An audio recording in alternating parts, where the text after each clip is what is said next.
before I welcome our three very special guests and formally welcome all our listeners, I'd like to officially perform a welcome to country. In the spirit of reconciliation, the TCAV, together with Tennis Australia and Tennis Victoria, acknowledges the traditional custodians of country throughout Australia and their connections to land, sea and community. We pay our respects to their elders past, present and emerging, and extend that respect to all Aboriginal and Torres Strait Islander peoples today. It gives me an enormous and tremendous amount of pleasure to introduce our three guest panellists for this first part of a series of online professional development workshops hosted by the TCAV with support from Tennis Australia and Tennis Victoria. The overarching theme of these initiatives is both coach connection and coach recognition, with our specific topic today relating to tennis coach to tennis business. These sessions will be recorded and made available via a variety of social platforms. Throughout this session, we invite you to register your questions and comments and observations to our guests, which I'm sure that they're going to be happy to respond to. And we will do our utmost to respond to these questions within the time frame that we do have. So we really do encourage you to register your comments and questions. If we don't get to them today, we will follow up in due course to answer your comments and questions. I admit to having my work cut out here with three extremely highly credentialed, experienced and humbled guests. So have your pen and paper ready to jot down the invaluable words and gold dust that is inevitably coming your way. But before we get underway with some questions, I'd like to formally introduce each of our guests, who are genuine students of the game and boast an unflappable love of our great game. So the first person I'd like to talk about is Lisa Hartnett. Now, with our three guests, I could talk about these three people for 2 or 3 hours. So I need to keep this very brief. Top 12 world ranking, beating Billie Jean King, no less. Both her father and uncle also played internationally. As a junior, Lisa was a regular in the Victorian state teams and represented Australia. After finishing school, Lisa entered the US college system and qualified for the NCAA Division I Championships. During her years on the professional circuit, she competed at the Australian Open and played tennis in Switzerland and Germany. Lisa is a club professional coach and has completed a Bachelor of Applied Science. She has managed several Victorian teams, has coached tennis in the US and in Europe, and has been a head coach at many other tennis clubs. She and husband Mark currently coach in Donvale, Mitcham, Nuttawading and Park Orchards, and that is, to say the least, a very abridged outline of Lisa Hartnett's achievements. We also like to formally welcome Wes Horskins. Futures Tennis Academy has operated as a leading Australian tennis coaching company for a period of over 30 years. The company commenced in 1986 after company director Wes returned from playing the ATP World Circuit for 6 years, and I'm sure he'll have some stories throughout today's discussion about those 6 years. Whilst overseas, Wes coached for 2 years at the prestigious tennis centre in Spain. I'm not even going to try and pronounce that tennis centre, Wes. There you go. So I might ask you about that after. When Wes was relocated back to Melbourne, won the lease at the Malvern Tennis Centre, whilst also Centre and Coral Girls School, along with 4 other smaller venues. With 24 staff, the business grew to be one of the largest in Australia and continues to be one of the most respected and professional tennis operations across the country. Futures Tennis is the only academy in the nation to be recognised by Tennis Australia to win 3 Newcomb medals in different categories. Hot Shots in 2011, Club Coach in 2012, and in 2016 won Most Tennis Centre and Club. And again, I reiterate that that's a very abridged version of Wes's achievements. Last but not least, I'd like to introduce Warren Maher. Warren currently splits his time between coaching and the overall management of the centre in his role as director at the Boroondara Tennis Centre. Warren has been at the helm for 20 years at Boroondara, following a lifelong involvement in tennis as a player, coach, manager and parent at all levels of the game. Warren played at the highest level both as a junior representing his country and later on in the professional circuit. During his playing career, Warren played tournaments all over the world, including all 4 Grand Slams. He achieved a world ATP ranking in the top 100 for singles and top 75 for doubles. So we look forward to perhaps Wes and Lisa making some comments about Warren's performance on court and his achievements internationally. Warren moved into coaching full-time. He's since managed his own business at 2 of Victoria's leading clubs before taking over at the Boroondara Tennis Centre. Warren has also contributed to the direction and officiation of the game at state level, serving as a state selector, as manager of official teams, as a member of the Tennis Player Development Board.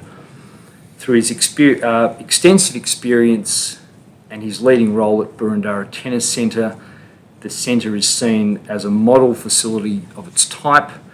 Warren has also consulted widely in many areas of tennis management and facility planning. So, again, if I can reiterate, they are very abridged outlines of our 3 very, very special guests.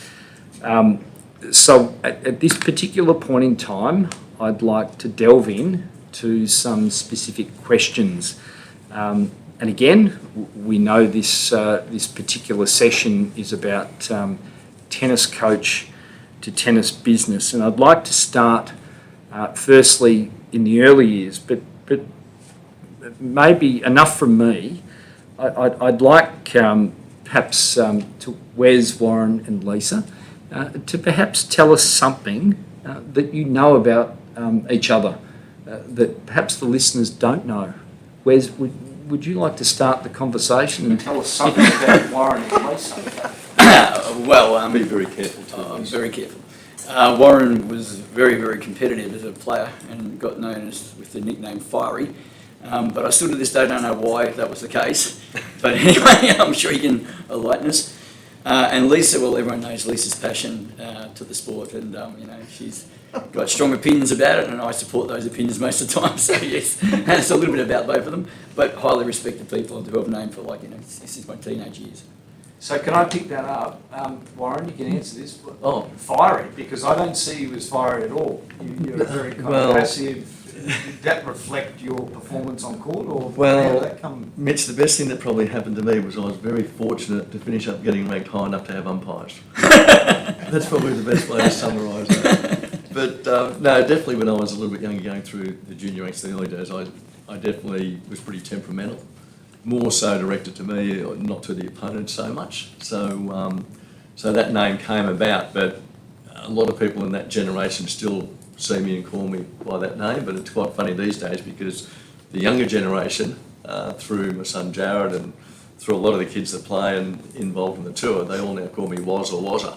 So it's quite a funny difference these days with how it works. But yeah, so there is a little bit of a story to it. And Lisa, is there something you'd like to enlighten us about Wes or Warren that perhaps some of us out there don't know? No, I was a bit younger than these two. So Definitely definitely than me. I only really remember playing Warren and Eastern Region competition in the afternoons. Yes. We were always at Heatherdale. You were Donvale or Bulleen? No, Donvale. Donvale, yeah. And I think Wes was pretty much overseas most of the time. Yeah.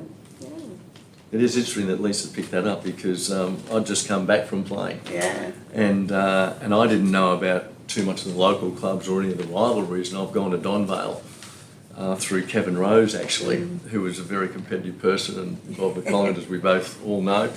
And we had to play, or I was playing for the club at the time as well. It was part of my contract in those days. And we had to play Heatherdale. So I didn't really know too much, but Barkers was there, and I knew we had a lot of good players out of Heatherdale. And the first time, Lisa may not remember this, that I'm introduced to Lisa was actually in a mixed doubles in that local competition association. And I'd heard she plays quite well, she's pretty competitive and things like this. So I'm out there playing in the mixed, and after about the third game, she crosses and tries to drill me.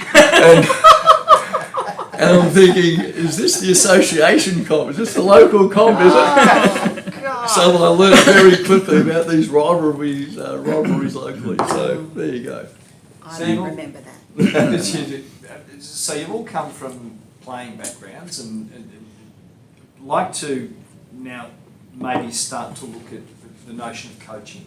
And when were you first introduced to coaching? So Warren, maybe just a brief outline about when and how you were introduced to coaching. Yeah, look, I guess my pathway is probably a little bit different to most of the guys these days, because I'd been on tour, and there were a number of players around a similar time as myself that had stopped and had come back coaching. People like Chris Cachel, Cliff Letcher, a whole range of guys at a very similar time. So I came back, I finished, and I basically walked straight into Donvale without any genuine experience, except my own experiences through being exposed to a lot of different coaches along the journey, and being at a few academies in those days. And so really through my own experiences, I was almost thrown into, one week I was playing, and the next week I was coaching a young group of kids up at Donvale. So, which I thoroughly enjoyed actually at the time. So I was helped a little bit through with Chris Cachel, who was just down the road in Doncaster, and Cliff Letcher, who was a friend of mine who I played doubles with a little bit as well.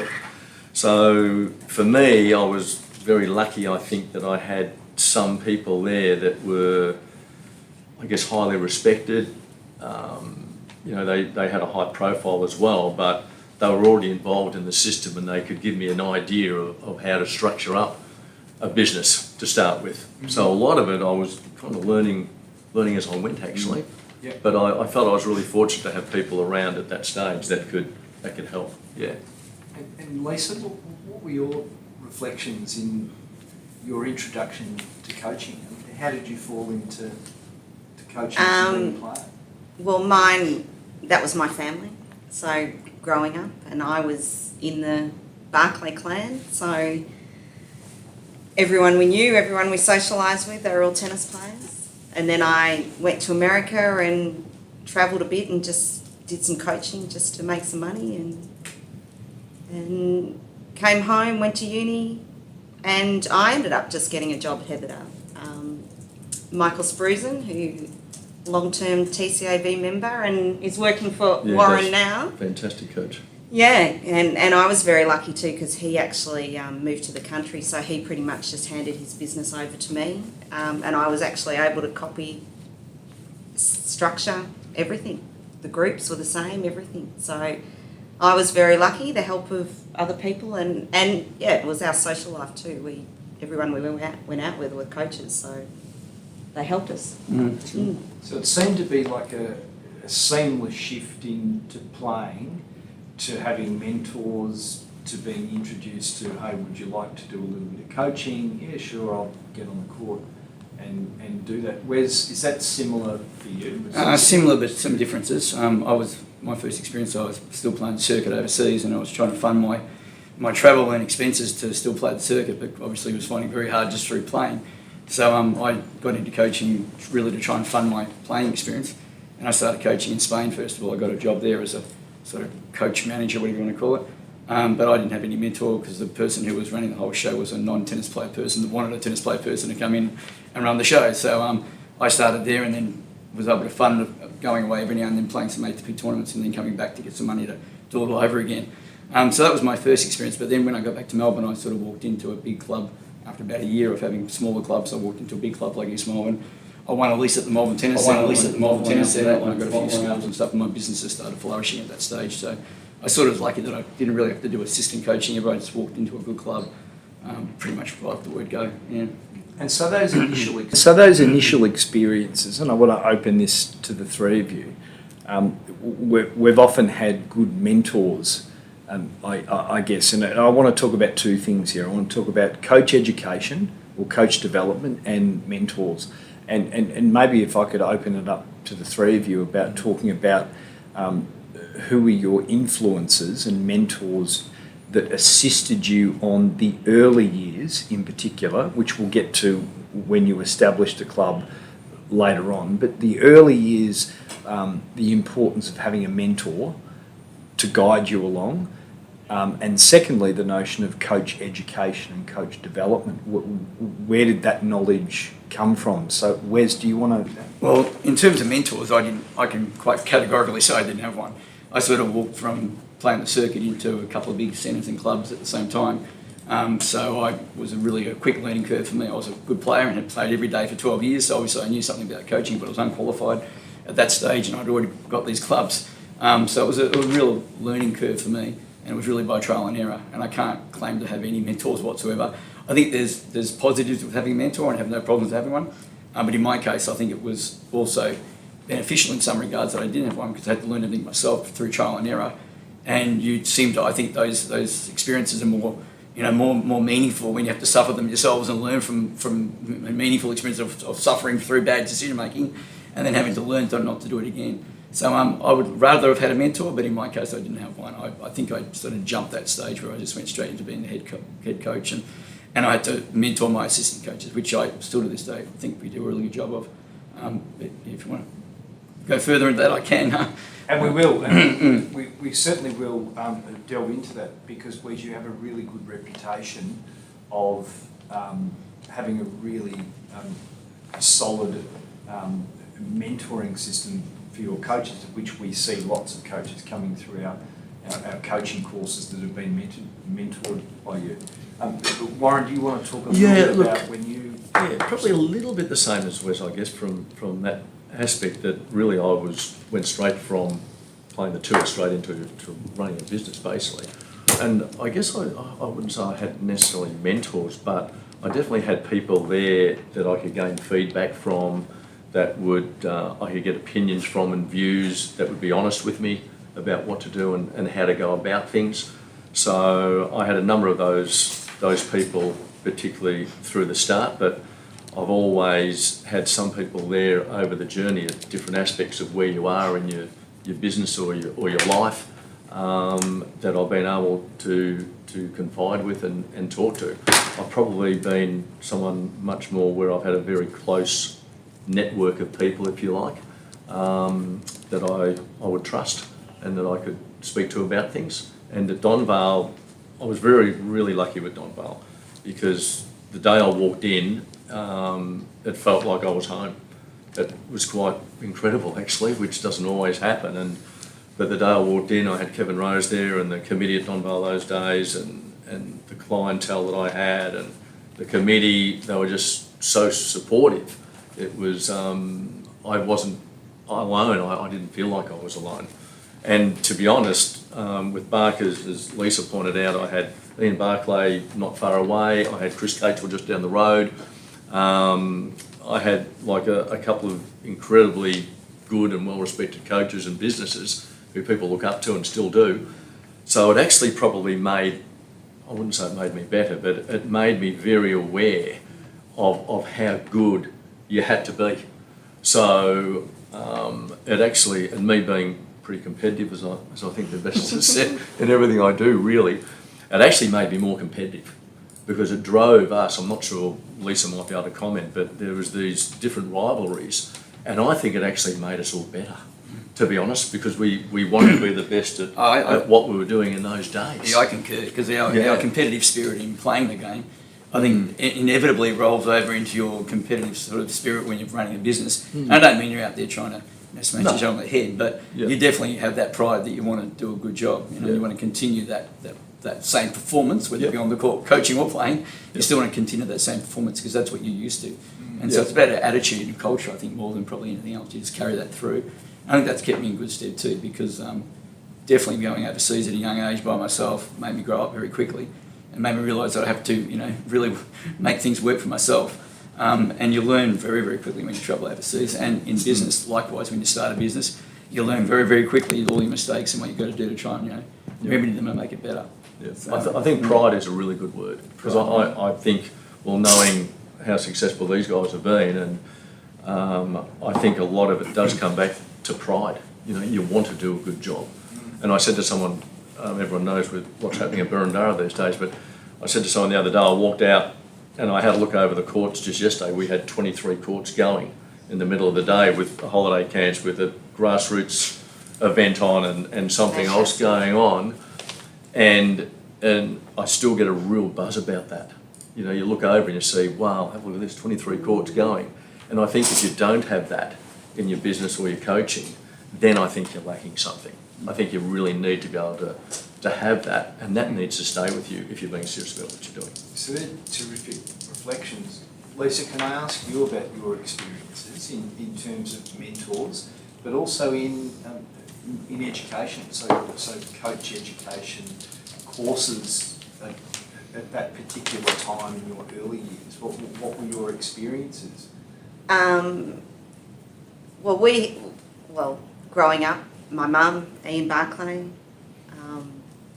and then I went to America, so I had a great coach over there. So a different kind of coaching, and came back and did my TCAV course. So that was when it was a year, I think we did a year. Yeah, it was, we did that too, Yeah, so that was good. In Aquashore and Ian wasn't around when... Can you remember some of your coach developers or assessors at the time? Rupert Ferdinand. Well, you'd be able to comment on this. There was Rupert told me about the spaghetti with the serve or something. Glancing blow to the outside of the ball on a slice serve, and all these terms I still remember. But no, that was all before my time. But Rupert Ferdinand. Kate Yoder. There was Kate Yoder. Well, I think I did the exam out of Kate Yoder's house. So did I. Yeah, with Ian Aquashore, and because I know on the day I was quite dirty because you had to pick a shot randomly to get tested on, and I picked a drop shot. And I thought, you got to be kidding me. How am I going to do this? So it was quite humorous. So Lisa, to your point, you went through education with TCAV. What was that like? What were the experiences through education? Oh, it was good. It was. I actually can't remember. I remember all those names because that was what my mum did. But I just remember going to Hawthorn Institute or whatever it was. Right, did you go? Yeah, I did, yeah. So I actually don't remember that much about it. It was a long time ago. Was it a good experience? I think I did that at the same time I was doing uni, so it was just a matter of get on, get it done. Yep. There are a lot of people we knew, so it was fun. It was good. Yeah, it was good. So a common theme, and again, I'm more than happy to hear from all three of you that from playing, you almost, for want of a better word, fell into coaching. That was a natural progression to go into. Maybe just briefly, we can round out the notion of mentors. How important do you think it is now for up and coming coaches to have mentors? Because we know coach development and coach education serves a purpose, but there's no substitute for having an informal mentor that you can trust, that's been in the business for a long period of time, and Wes, you alluded to the point before about that you kind of you taught yourself really, and in many respects all three of you did. So what value, Lisa, for example, do you put on, you know, your coaches coming through and encouraging them to have a mentor and to engage and to listen? And this probably leads into, you know, staff development, for example. What are your thoughts? Oh, well, it's very important. It's helpful both ways. It's helpful for me. I learn more about the coach. But yeah, hopefully they can learn from me. Most of ours is done on court. I work on a court next to one of our juniors, and yeah, it's just a lot of communication. Most of our coaches have actually brought up through our program, so they sort of know how we work. We know them as people, so that does make it easier. So that's an interesting point. So, and we know that we have, there's lots of coaches out there that are crying out for more coaches, you know. Where's the next generation of coaches? So you make an interesting point, Lisa, that your business actually generates and attracts coaches from your own business, so that they come and coach, they get coached, they play, and then they go into a coaching program, either full-time or part-time. Is that? Yeah, well, with Mark and myself, like we've got a bit of a hierarchy of coaches, and we always need some junior people. So it's really beneficial for us if we can keep them going while they're doing uni. We may lose them once they do the uni, but yeah, we need people to do a few hours here, a few hours there. Yep. Yeah. I think I agree with Lisa with the mentor side of it. I think it's really important to have someone or a couple of people who you genuinely trust, and not just people who agree with what you're saying all the time, where they may challenge you a little bit or even disagree with you a little bit. I have no issues with that. But I think, for me personally anyway, the longer I've been involved, which probably sounds a little bit contradictory, I think the more important it's been for me, because there's so many changes out there running a business these days, looking after staff and everything else involved. And with us, we're involved obviously with council, a lot with local government, on all that side of things. So having someone to be able to get feedback from, and to having a small group of people that you know you can make a phone call to, you can meet with, have a coffee, chat about what you may need to do. I think that advice is integral to well, definitely for me, for what I do. And with the coaches, I guess I tend to have a little bit of maybe a little bit similar to Lisa again, I suppose, but I almost have like an open door policy I try to encourage at Burundara. You know, all the coaches may not agree with that, but I think the majority, even recently, you know, someone will come in and ask about something, and we'll sit there for 15, 20 minutes just talking about a whole range of different things. And for me, that's what's the invaluable thing, because you can't look at a book, you can't read about it, because there's so many different things that can happen on a day-to-day basis that you need to be able to deal with and relate to. I think that's the integral part of a lot of this, for me anyway. Yeah. And Wes, obviously, we spoke about this before, you have a really solid program that of mentorship, of staff development. Can you talk us? I think there's a mentor for a head coach, and there's a mentor for an assistant coach, and I think the assistant coach's mentor is nearly always going to be the employer, and that's ultimately their job. So I think that's really important to segment it, that the employer's job is to mentor their employees, and obviously if you're running your own show, well then you probably need a mentor outside of yourself, clearly, if you can find one, and a good one. But in regards to employees, well, in our case, we go through all the induction process when we first employ them, then go through what the lesson plans are. We've lesson planned for every single class of the year. We expect them to follow it. Then I go through all our policy procedures. We expect them to follow it, and then we go through all our systems, the way we set up on the court, so that there's some consistency from coach to coach, so that not everyone's coaching a different philosophy or a different technique if necessary, or whatever it might be. We understand there's a degree of difference between everybody, and we're happy with that, but we also want to have control over the service that we provide, so there's some consistency. And I think that's really, really important, and the only way we can get that is with constant updating and training and PD, of course. So we have one formal PD every term over the holidays, which is very hard to get all the staff together at the same time. But then we have informal training constantly because we have a head coach with an assistant coach. The head coach's job is to make sure the assistant coach is following those programs, procedures, lesson plans, and also setting up the way we set up our classes, which are fairly different and unique to sometimes how other people might do it. So we've got a very definite philosophy and procedure, and we expect our coaches to follow it as well. For that reason, we get consistency, and therefore, if we do have a turnover of staff, I'm fairly confident that we can quickly integrate somebody else into that position, train them up with the analysis and correction, which is the hardest part of tennis coaching, but at least they've got all the procedural matters in place, like all the court set up properly, they've got a lesson plan, they've just got to add a bit of humour and a bit of personality, and then of course the analysis and correction is the hardest part of tennis coaching. That takes a long time. But we obviously try and update them on that as well as they go along the journey. And we want to have long-term, full-time coaches, as does everybody. But we understand that there is a market for your part-time assistant coach. He probably comes from your program of better juniors. It's a great system to grow your own employees because we know them, we trust them, they trust us. We know they're local, so we know all their background. And so good, you've already got that relationship started before you even start employing them, as opposed to a new person off the street. But yeah, I could drive on lots about this, but the bottom line is clearly you need a mentor or you need somebody who's training you. Otherwise, you end up in my spot where you've got to learn yourself all these different processes throughout a lifetime, and it's not easy. It's not pleasant at all. Terrific reflection. So I'm going to pose this as a yes/no answer. The importance of connecting with peers within the industry. Wes, do you think it's important?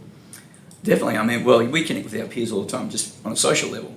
And then invariably, because you've got similar interests, you start talking about tennis. And then you start talking about tennis coaching. So you catch up for a drink. Next time you're talking tennis for 3 hours. And that happens every week, and with me. So it's informal. Train hard and play hard, Lisa. And he talks for 3 hours. It doesn't with me. Yeah. But my point is that obviously it happens informally. And then if you want some more sort of formal thing, well then you've got to source a mentor, a person who you really do want to have, that maybe there isn't a strong connection with initially, but you want to form that relationship with as a pure mentor. But as regards, your friends and colleagues, the whole tennis world knows each other. So there's only one degree of separation for every tennis coach in Australia, I reckon. So we all know each other to some degree, and we're all talking all the time. And of course, that's good for the game. Yeah. Warren, just Yes. that's a yes. That's it. It's a yes. Yes. I'm probably slightly different, which wouldn't surprise people that know me. I'm really love having a small network of people, as you would have gathered, that I can trust and I can talk to, and that they trust me. Obviously, I'm open to a lot of other feedback and all the other components of it. But at the end of the day, I still come back a little bit to that closer network around me, because you have to be able to be quite strong in where your views are.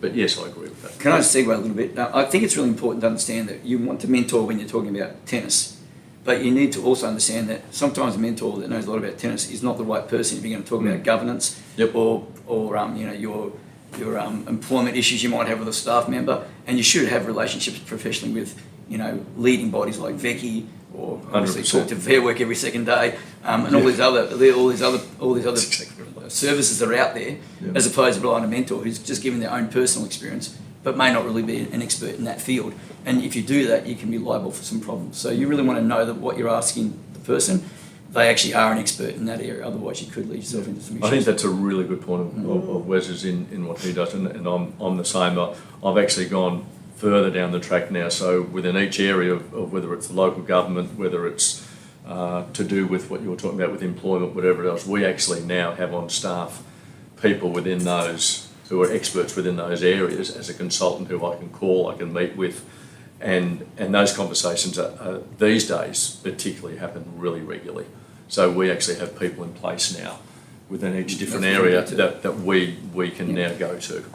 And I think that's one of the biggest changes over the last 10 years, 15 years, is that you do need to be able to access different people, experts in different areas. Yeah. Lisa, your reflections?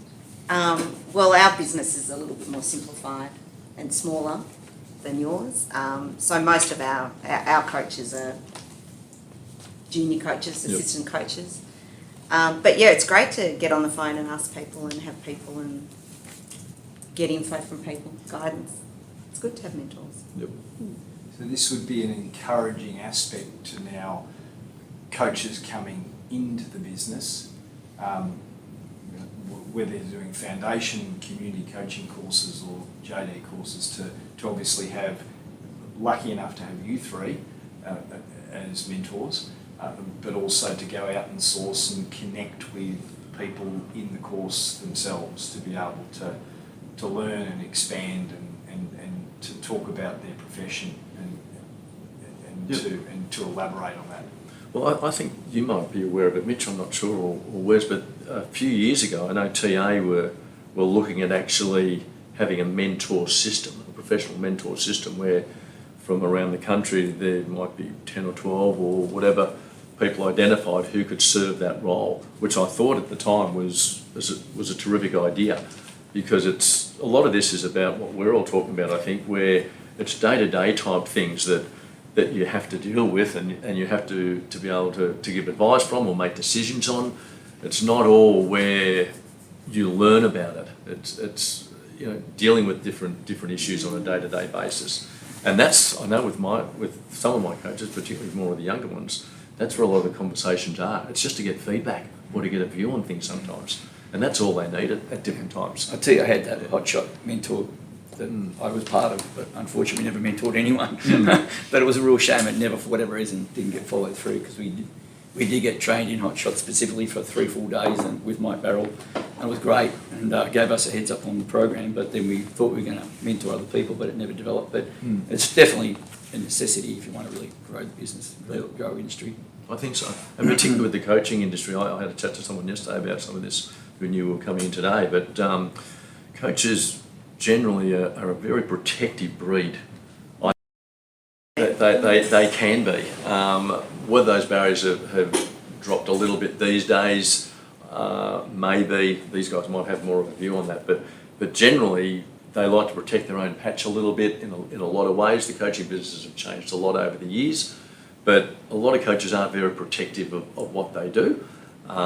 So any assistance in any of these areas, I think, is only good, can only be a positive. All right.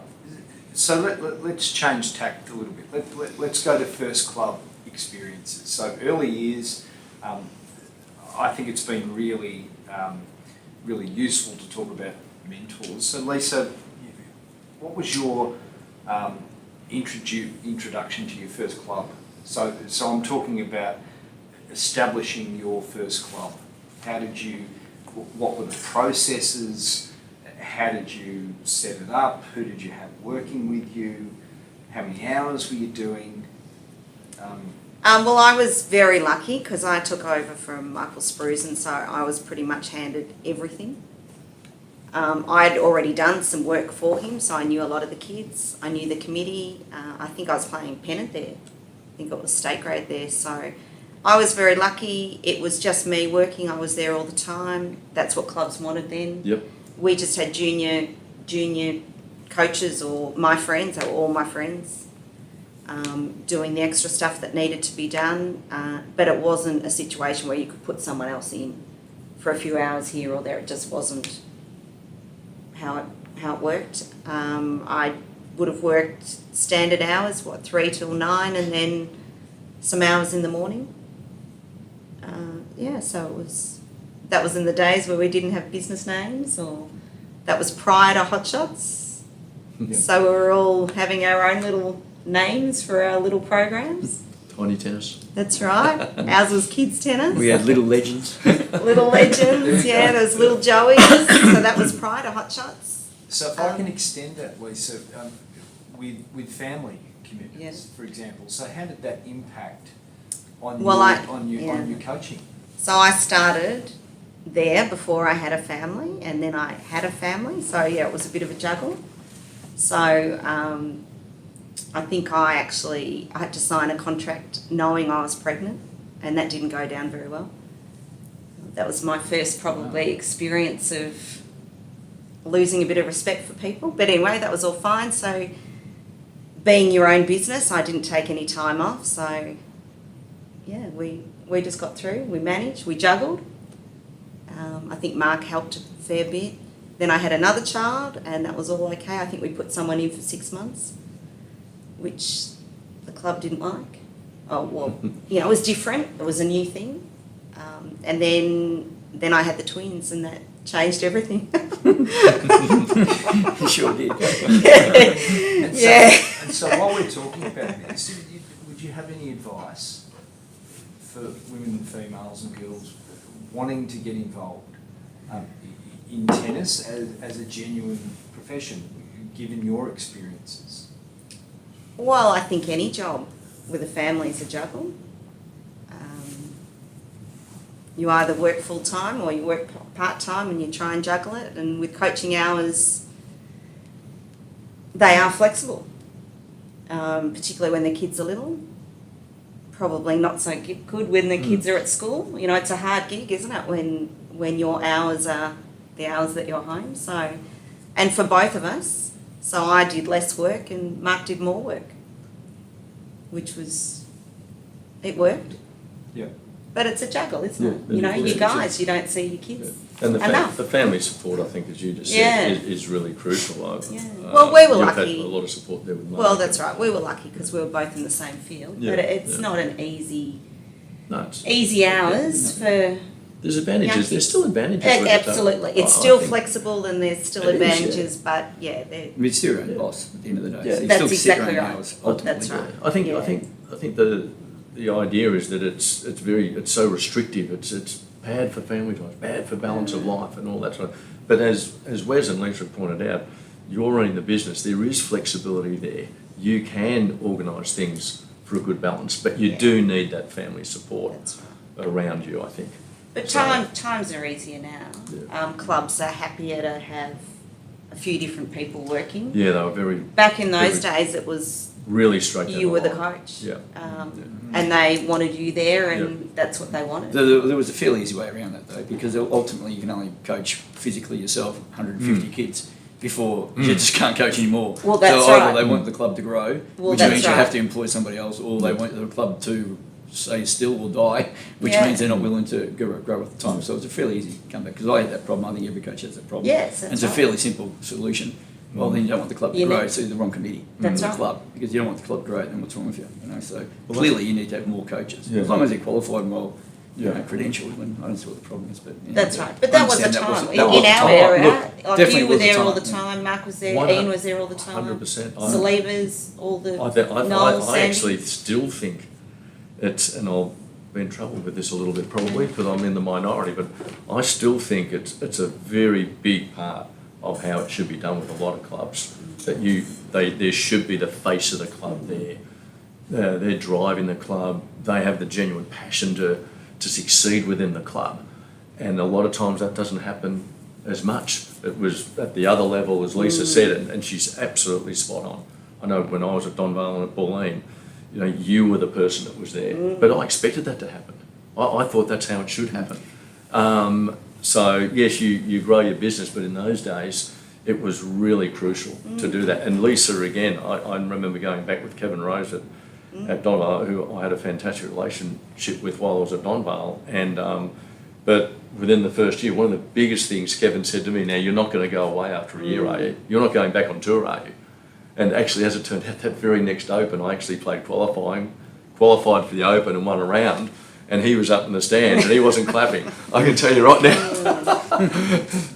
But that was a big thing in those Well, days. they want consistency. And they too. want the consistency. And I still think there's a big place for that these days. I think it's very underrated. I think it's these days. important though to realise that they are employing a business. They're not employing a coach. Otherwise, we are ever going to be seen as a coach Yeah. and not a business. And Yeah. you've got to get over that philosophy because you're never going to grow the game again. Yeah. You're employing a business, not a coach. And the business operator Yeah. should be working, thousands of hours as all of us do. Like I started with 60 hours myself when I was younger, and then realised that the only way to grow the business productively Yeah. for everyone's sake, not just mine, was to get assistance, Yep. delegate, work. I can't do everything. It's impossible. that's Yeah, right. And my exactly. skill set doesn't No. require me to know everything about marketing, Yeah. IP, everything. So it just became a necessity that you're employing a business as opposed to a coach, and that business is as good as its staff. And Yeah. it's not just the head coach who should be there, but it's the staff as well.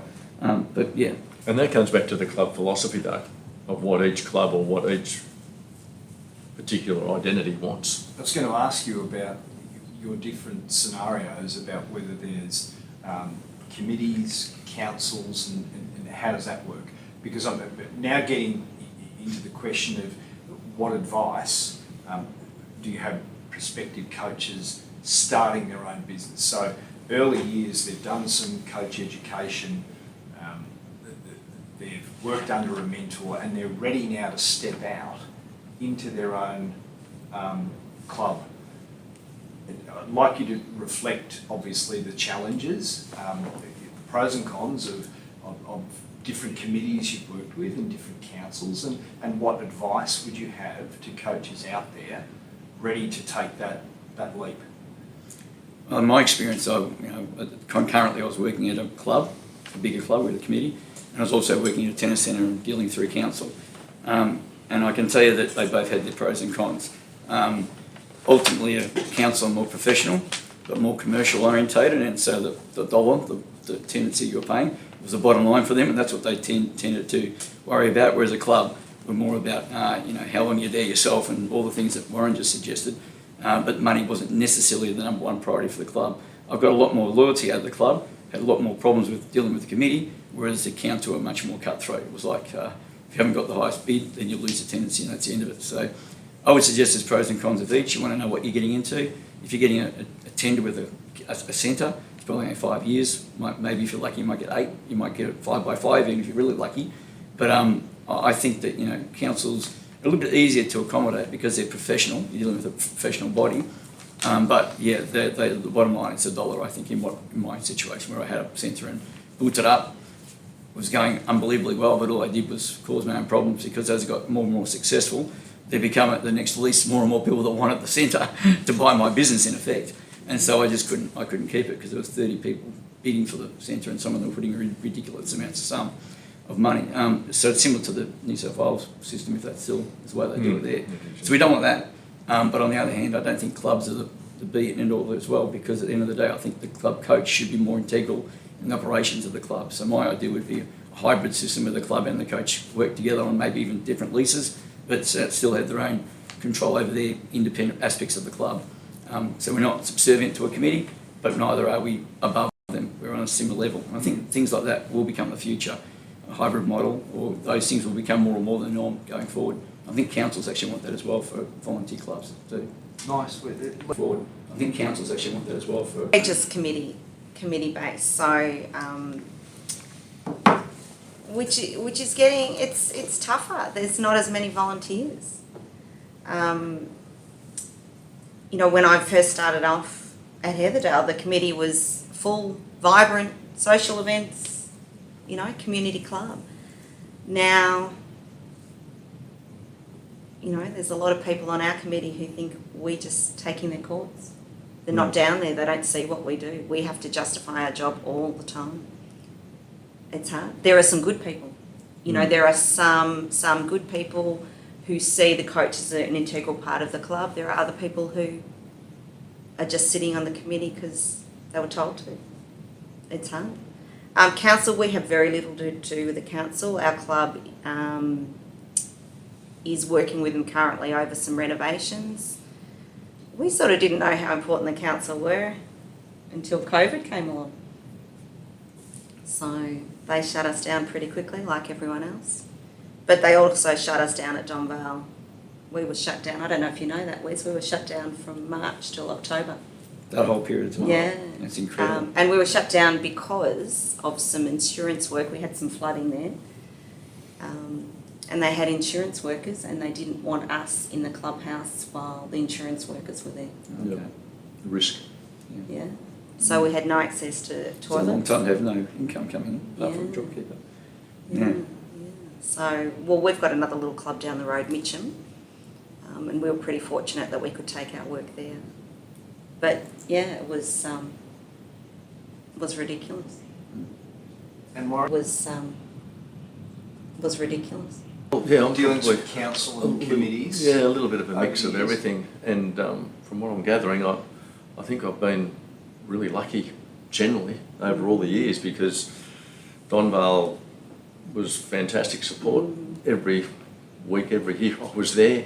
I went to Bulleen purely, to be able to, a little bit what Wes said, to be able to expand further, which I could do at Bulling, but I came in after Brian Beers, who had done a fantastic job, and the club was big and they wanted to become more competitive and lift their profile again, and so the committee at that time was fantastic support again for me.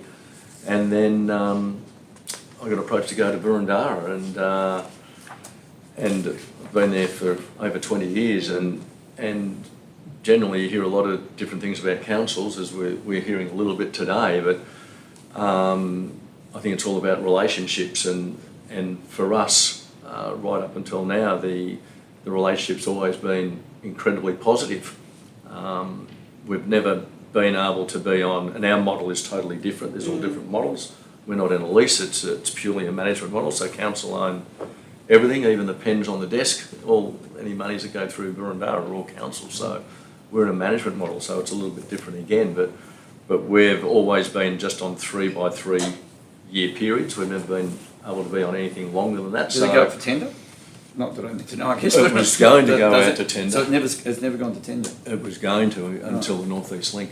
Okay. So by the time the North East Link was announced back at the end of 2016, where the centre was then going to be initially relocated and demolished, that was about the time when the next period of tender was going to occur. So obviously once that was announced, it was put on hold year by year until more and more came out about it. So, but that has always worked wonderfully well with me. I've been lucky with that, I suppose. Yeah. And so looking back, is there anything that you would have done differently? And this is a really brief question to each of you, maybe a 20 to 30 second answer. I can give you one word: everything. Not anything, everything we would have done differently, but that's only because times have changed. So, is there something Times you have can changed. identify though, Wes, that if you could go back, is this whether it was a business model, whether processes, whether how you promoted things, how you set your business up? A couple of things that. So, Mitch, sorry, around that, or like on a personal level with your involvement I in think- there, I think are we both. talking? Yeah, maybe both. Yeah. well, on a professional level, and this is never going to happen, but I wish we had hot shots in 1960. I think that would have been better for the game because it's been an outstanding success for us. And on a personal level, I think I still to this day don't know how to get out of the business and just let the business run itself. Although in the last couple of years, things have changed, and yes, there's been more of that happening. But I think, from my own personal level, I wish I had had more time with my family and not devoted as much time to the business as I have, because I was, hook, line and sinker in the business, and it was just probably not good for my mental, physical or well-being in any way, shape or form. But the business has flourished, so, Warren? Short answer. I think a person who was on our board of management at the time, very successful businessman, had been mayor of Camberwell, said to me, and the CEO of Tennis Victoria at the time, Tony Duggan, both said to me after the first couple of years, they said, you just cannot keep going like this. They said, you need to learn a skill called delegation. It's a skill. And even though I still find that really hard, I've learnt over the years to try to trust the staff, get good staff in, loyal staff, which I come back to, which I think is huge, and to be able to trust them to take pressure off you. So now I have different people in different roles, a lot more, and if Boroondara had been continuing, it was part of my plan moving forward to really expand that further with coaches and adding roles to what they do. And I think the other biggest thing is that, two big things for me is, one, people get seduced by the dollar, and I think for me, as you would have seen in my notes there, Mitch, a little bit, I don't think people should make decisions based around money. There's a lot more involved with decisions than just based on the dollar, and I think a lot of people make decisions on that. I did it once, and I regret it ever since I did it. As soon as I walked in and made that decision, I wanted to get out. And I think the other thing is, the final thing is, don't take shortcuts. People love taking shortcuts these days. They like getting the easy way. And as Wes said, if you're running a business, you can't take shortcuts. There's only, the attitude has to be, if you're going to do it as well as you can. Yep. As simple as that. Everything you do it as well as you can, or don't bother doing it in the first place. Yep. Yeah. And Lisa, from from your perspective? Oh, I agree with both of you. Yeah, delegating's been tough for us all. We started on our own, didn't we? Yep. We did it Did all a on lot. our own. It's hard, and Yep. it's probably Yeah, well, the only way it can get bigger is to delegate, and so it's in everyone's interest to do it. And plus, by delegating, you're usually giving more work. That's by definition, that's what you're doing. If you're giving more work to your staff, well, then you've got a It's a good full-time thing. career, Yeah. which means that they're happy and you're happy. Everyone should be happy, obviously, ultimately. Yep. If they're professional enough to do the job, Yep. then it should be the club happy as well, because we're just growing the game in the process. And so another easy question for you. Secrets to success. So with our listeners out there, and maybe there's some seasoned coaches out there that are listening and tuning in, but also some coaches that have just completed their Club Pro course, for instance, Lisa. Is there, a couple of words of advice? And I know this isn't an easy question to answer in a few words, and obviously we'll attack this in our next sort of series, but is there some words of advice that you could provide, Lisa? well, being very simplistic, you've got to get along with people. So relationships. Yeah, you've got to get along with people, and you've got to make your clients feel good. Make your clients feel good. Get along with the committee. Just get along with everyone. So it's fair. You say that and you say it's simplistic, but it's actually very complex, isn't Massive. it? It's hard work. Yep. And we're going to look at this health and well-being element, obviously, too, because we work in a business which is essentially 24 hours a day, 7 days a week. The phone doesn't stop ringing. It'll ring on Sunday all the way through till the following Sunday. There's not your clock in and your clock out, I suppose. So relationships, I think, is essential, and I think one of my mentors told me that if you do things well on the court, everything else will take care of itself, I guess, and you referred to that as maybe forgetting about the dollar, Warren. I think so, yeah. What advice would you have? Probably agree. Relationships is one of the main things that I had down, but I think the other part of it, which we're probably all related to some degree, is care. I think the care is so important, and we're definitely not structured up anywhere near as well as what Wes is with his business. But one of the things I am really quite strong on is that from the first session that you do or the coach does for the day to the last session that you do, to that last minute, I think that you've got to make that person or that client feel like the most important person in the world at that time.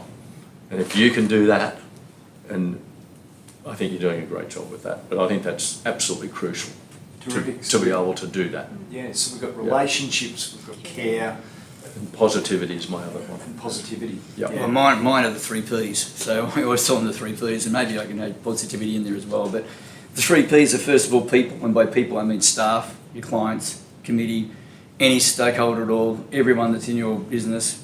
People, number one, obviously try and look after and build relationships, and obviously service their needs as best as possible, and try and delegate them into a role that they can do with competency, and not to overextend them if they are not competent in a certain area.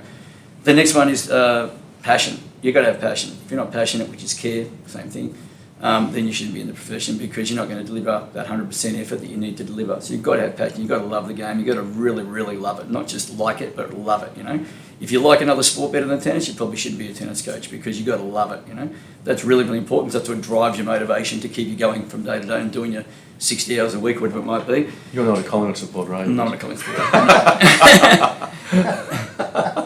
And the last one is what I say, professionalism. Because professionalism is the easiest word to say, the hardest word to do, because professionalism is something you're doing every single day to become professional. If you haven't got lesson plans, you haven't got, I don't know, maybe a pro shop and a restring business and all these other things that go on forever, then you're probably not professional. And people use the word professional tennis coach all the time, but when you query them and say, well, what are you professional about? Have you got a uniform? No. Have you got like an induction manual? No. Have you got a disaster plan? Do you have, some sort of way of tracking whether people have had injuries or complaints or whatever. So is there a log for that? No, and all of a sudden you realise that when they say the word professional, they don't really even understand what that word means. It's just a throwaway word that they use to say I'm professional because it sounds good. But obviously the word itself is really what the whole business is about, and it goes for every business. So the 3 Ps, passion, people and professional. That's how we always try and run our business.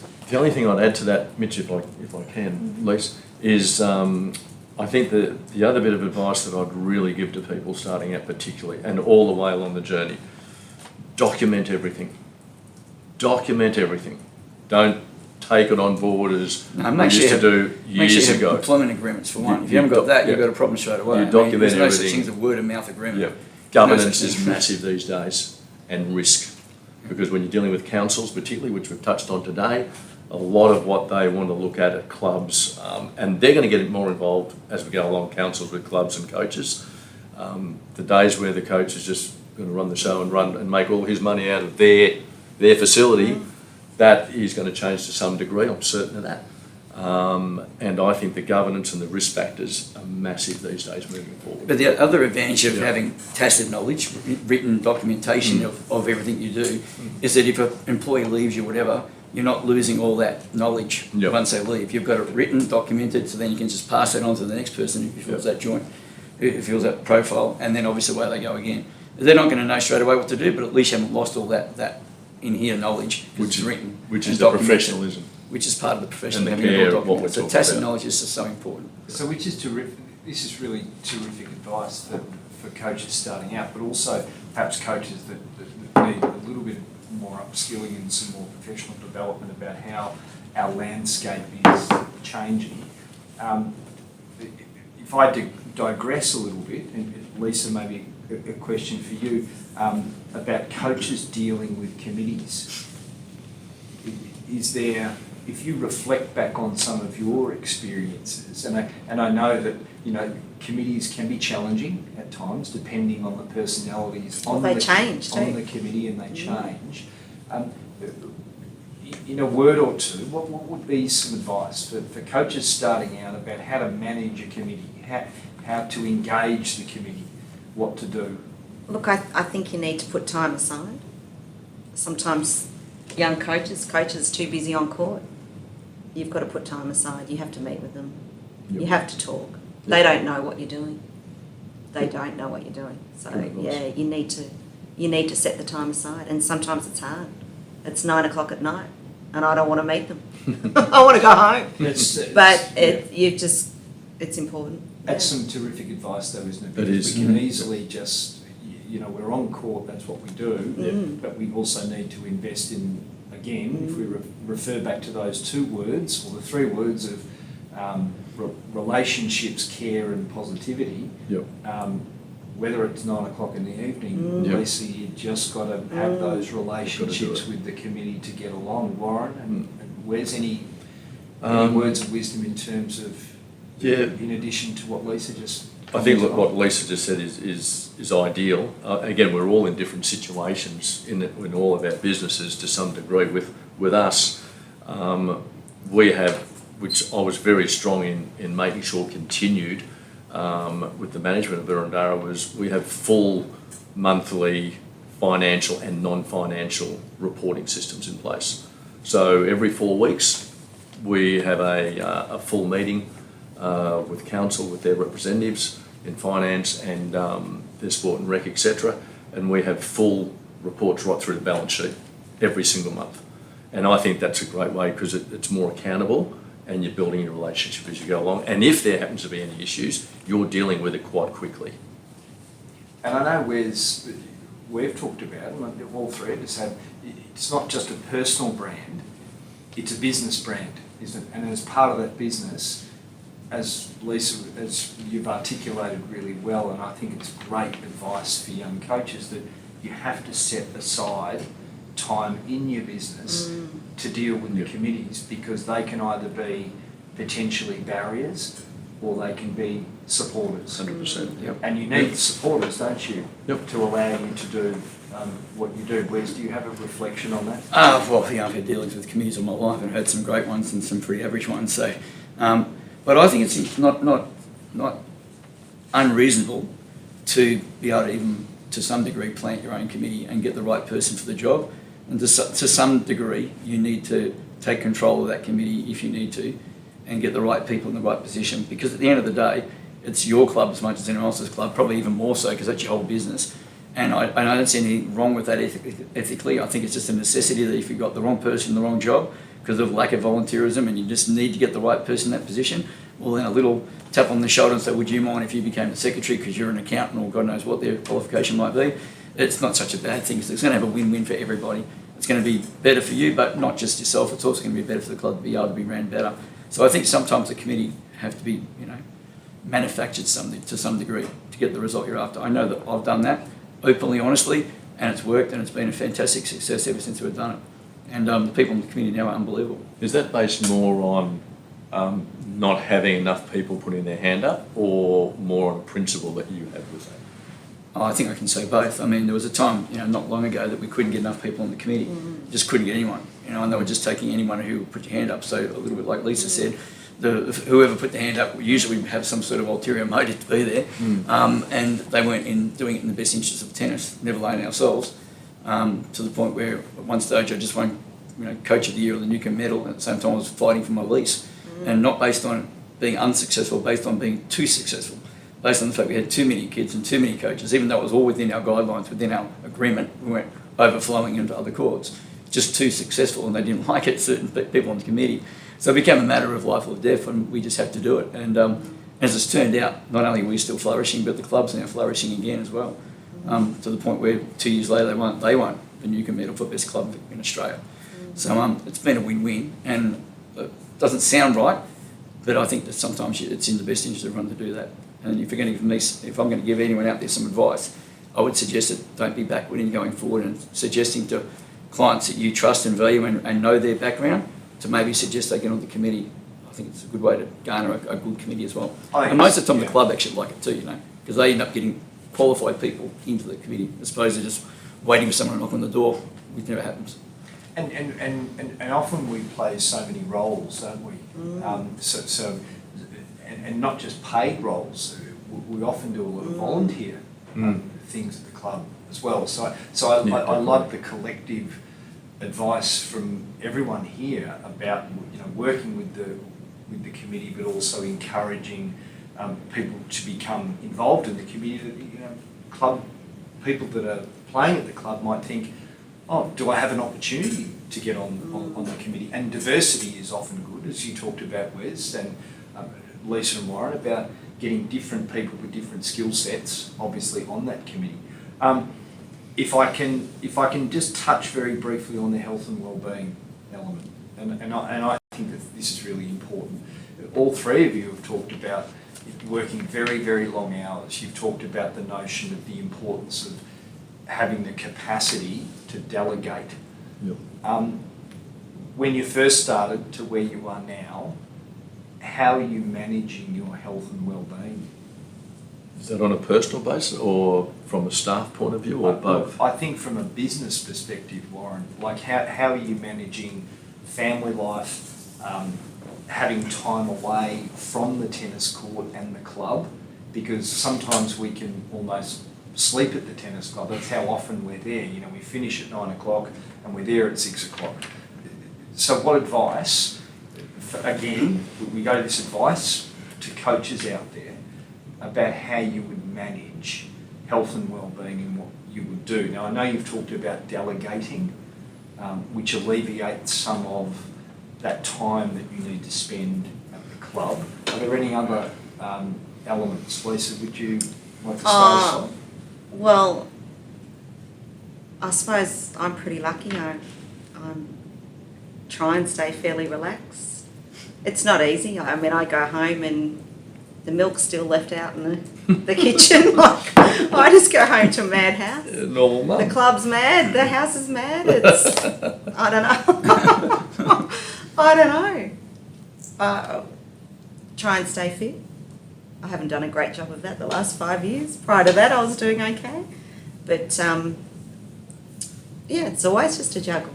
Are there times, like in the evening, for example, where you'll say, well, look, I'm just not going to pick up the phone after 8 o'clock? No, I pick up the phone because I just figure if I don't pick up the phone, I've got to call them back. So I do. Mark gets annoyed at me. And what about weekends? Do you, is there no, a day I pick it you up. have? Is there a Lisa day where you have? No, I pick it up. I just find it easier to do it there and then. Yeah, I would agree. Personally, to get back to someone, they're not always on the other end, so. Yeah, I definitely think, well, with COVID, I probably changed the way you think a little bit, because the need for having to be there all the time probably isn't as great as what you actually really think it is, I think, sometimes.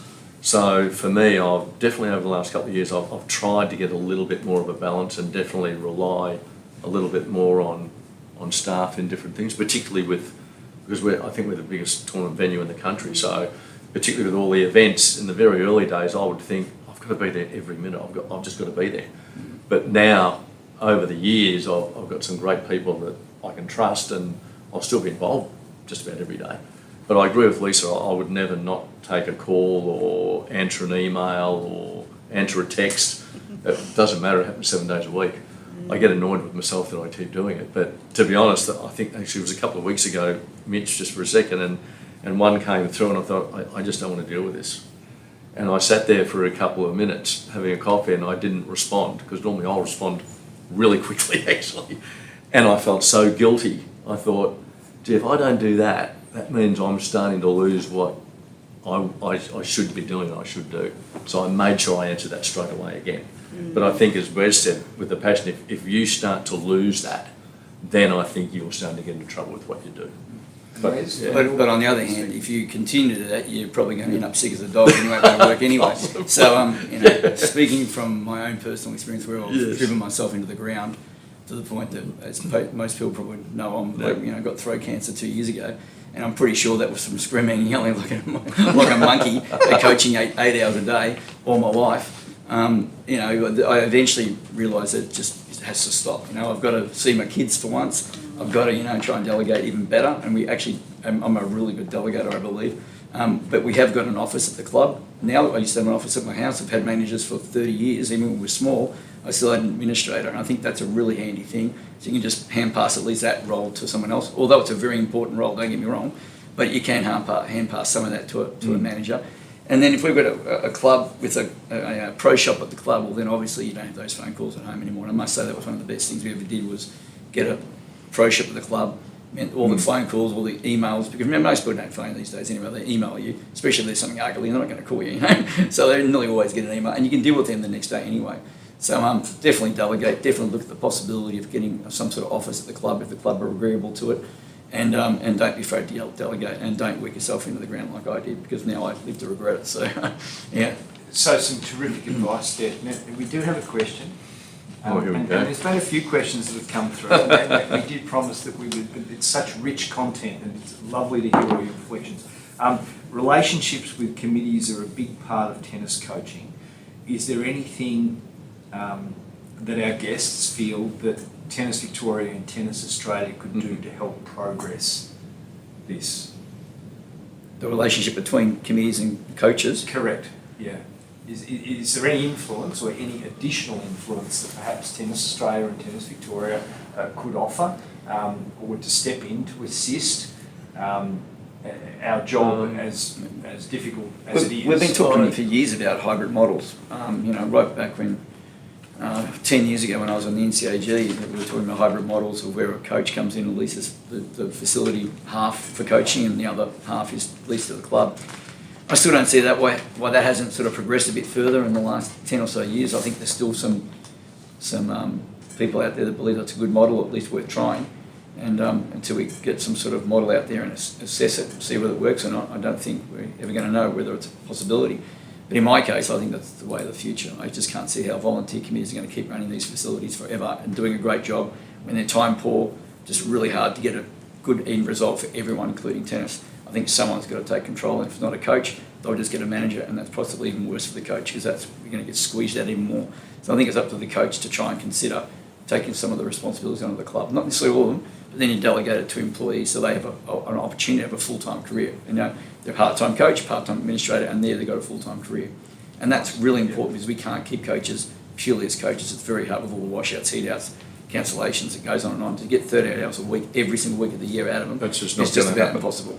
And they don't work 52 weeks. A lot of times, if you work it out, they're working 35, 34 weeks in a year. That's the point. So the only way they can get that consistency and actually offer not the head coach, but an assistant coach a full-time job and a solid wage is for them to do some other accessory sort of job, whether it be admin, restringing, whatever it might be. It's pretty hard to get 20 hours of restring a week though too, by the way. Yeah, that's exactly So, right. so that's the way of the future in my opinion. That's what's got to happen if we're going to really make tennis flourish again. Otherwise, we're using a model that's been used for the last 65 years, so surely things have got to change at some stage. Lisa, what are your thoughts? You agree? Yeah, I agree. It's the volunteer, and we're making money from it. It's hard. I think Tennis Victoria, Tennis Australia could promote coaches more. Yeah. How, I don't know, but I think coaches are, we have clients who think we own the club. Yeah, of course. Most of our clients think, Well, you might as well. why do we need to book courts? I mean, they just think we're the face of the club. We're there a lot. So I think, and Warren, before I go to you, Yeah. Lisa, what you're alluding to there is this recognition piece of coaches that we've often worked in the shadows. There needs to be some sort of edification of the coach, the importance of the coach, the important role we play in obviously promoting our game, but also promoting physical activity amongst our children and youth. And tennis is a great game to play for life, obviously. So it would be ideal to perhaps have a little bit more promotion. Warren, what are your thoughts? Yeah, I probably agree in part with both Wes and Lisa with it. I'm probably a little bit from the side, maybe I'm sitting on the fence to some degree. But I think if we're talking about Tennis Victoria and Tennis Australia, I think it needs to be viewed a lot more where no model is off the table. I think every club, like Donvale is a lot different to Wes, Burundara is a lot different to that. North Ringwood's a little bit different again. every club's different. Every committee's different. Every club is different. And what they want to achieve is different. What that coach even wants to achieve is different. Are they just there 2 days a week? Do they want to be there 5 days a week? Does the club want to run events? Does the club not want to run events? Does the club want to be independent? That dictates surfaces. There's so many different things and variables with every single club and tennis centre. And I think up until this point, I'll be careful how I probably say this, I think they've been channeled too often into certain models, and I think every club and every centre should be viewed totally independently. So whatever that council may want out of that club or that centre, or whatever the scenario is, the philosophy of what it is, that's what needs to be adopted, and that has to be worked between the coach and the club. And if council need to be involved to the degree of whatever they decide, because at the end of the day, it's their club. But that relationship and how that gets worked, I think, is totally an independent situation every time. So And I think that's what's missing, actually. Yeah. Sorry, so it's not a one size fits all. It's not definitely you not. throw a blanket. Sorry, not in my view anyway. No, I think Differentiated, as you were saying, Liz, everyone is different. We work in different socio-economic areas, so it's not a one size fits all. As much as we would treat, funnily enough, the players that come to us, each player is different, and we don't throw, the blanket over the entire group. Perhaps how we run our club should be looked at and viewed at quite individually in terms of. For me, I'm quite strong on that, actually. Yeah. But that's hard when there's 300 and how many clubs are there? It's hard. Lots. But that's where it gets back to your relationship stuff. That's right.